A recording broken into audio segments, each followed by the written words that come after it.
Hey, y'all doing, folks? And I'm back. Action Sunday has returned, and I know you guys probably missed me for about a week or so I'm gonna get back to the swing of things. I just want to take a week off because it was my birthday. Just rest, relax, get and take a break from everything. But anyway, let's get back to Action Sunday. After much deliberating and depending on which movie I wanted to watch, so I just happened to catch US Marshals, and I've been wanting to talk about this movie for quite some time because for those of you that have never seen US Marshals, and for those of you that are probably not familiar with any of this, I'm going to give you guys a quick breakdown and some of my reasons why I really want to talk about this movie. So, in case none of you guys knew about this, U.S. Marshals is technically a spin-off from the famous Fugitive movie starring Harrison Ford and Tommy Lee Jones. In fact, Tommy Lee Jones won an Oscar for his supporting role in that movie. So naturally, Hollywood decided to I have an idea. Let's make a spin-off and just follow this character of Sam Gerard. So that's what they did. So here comes U.S. Marshals. So instead of Dr. Richard Kimball, he's now trying to hunt down a wanted fugitive that's wanted for a double murder, played by Wesley Snipes, who is falsely accused. You can kind of see where I'm going with this. So Wesley Snipes plays this guy named Mark Sheridan. He gets convicted after him being mistaken for another fugitive by the name of Mark Roberts. Gee, how far removed can that be? But anyway, so somehow he gets falsely imprisoned. A thwarted escape attempt happens in midair, in flight. This is probably my favorite part of the entire movie. And somehow it crashes into a river in somewhere in the Indiana territory, or the backwoods of Indiana. But anyway, you get my point. And somehow they barely escape alive, and now it becomes essentially yet another manhunt to find down Mark Sheridan. While at the same time, just like in The Fugitive, Mark Sheridan is trying to clear his name. There's a lot I want to talk about this. So it's essentially just the same Fugitive formula, but differently. But now you got Wesley Snipes instead of Harrison Ford, and now you got more of a conspiracy plot against both the United States. This guy Mark Sheridan, and of course it just goes off from there, and it's really some cloak and dagger stuff. And it's something to behold. But, of course, what completely surprised me the most was the shock twist and, of course, having Robert Downey Jr. in this movie. I was like, wait a minute. So he was doing movies back then? I thought he already served his time in prison.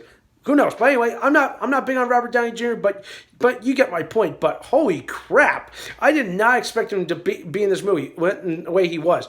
And it's like you could see all this setup for everything, all the plot devices, all set up to try that stacking the deck against our hero. And essentially, just like I said, just watch this. It's literally the same Fugitive formula, but I'm like, there's no Harrison Ford in this movie. So it's essentially something that we've already seen and something that was already good to begin with. So when you change things, still stick to the same formula. You get a very bland knockoff, and it doesn't work. Okay, but although some people enjoy it for the thrills, the great storytelling, which is good, that's the big upside like about this. But when you consider that it literally has everything and the same thing as The Fugitive, you're just looking for something that's vaguely familiar, and it's like you've seen it done before. It's like why bother make this movie? So when you could just throw up something different, which they did, which was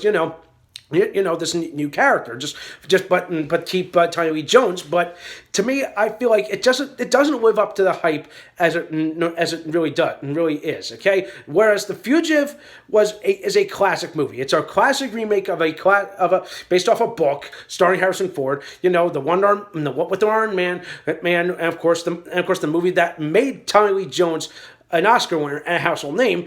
Then all of a sudden we go to this, and it's like I feel like it just doesn't work. Okay, because it's something that's vaguely, like I said, vaguely familiar. The cast is nice. I really like that. The sayings and the plot devices kind of work, but vaguely familiar. But I felt like it could. But like I said, it's just a cheap attempt to try to piggyback off of something that we already seen and something that's already been done. If you want to do something, the only difference was the shock twist, which I kind of enjoyed, and something I never expected to see. And if you want me, if you want me to spoil it, well, yeah, you just have to see the last act for it.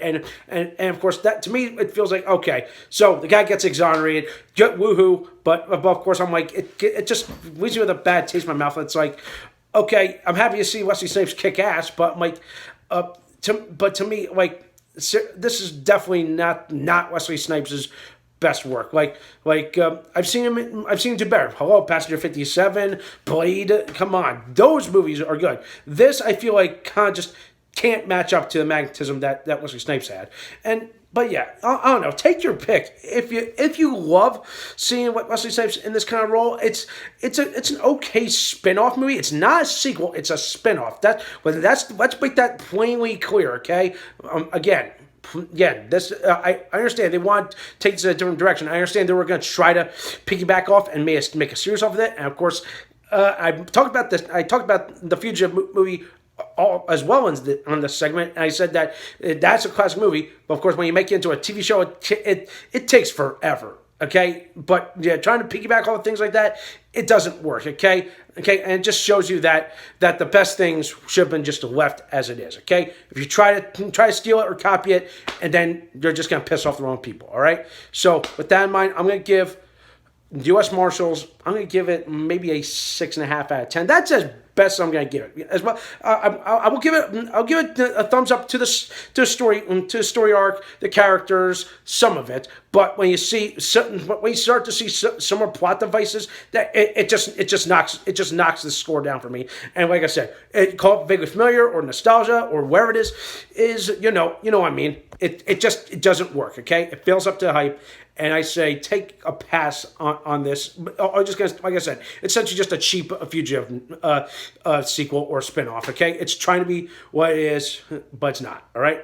So that does for this week. Let me know what you think. Thumbs up, subscribe my channel, take care for some more awesome, exciting videos.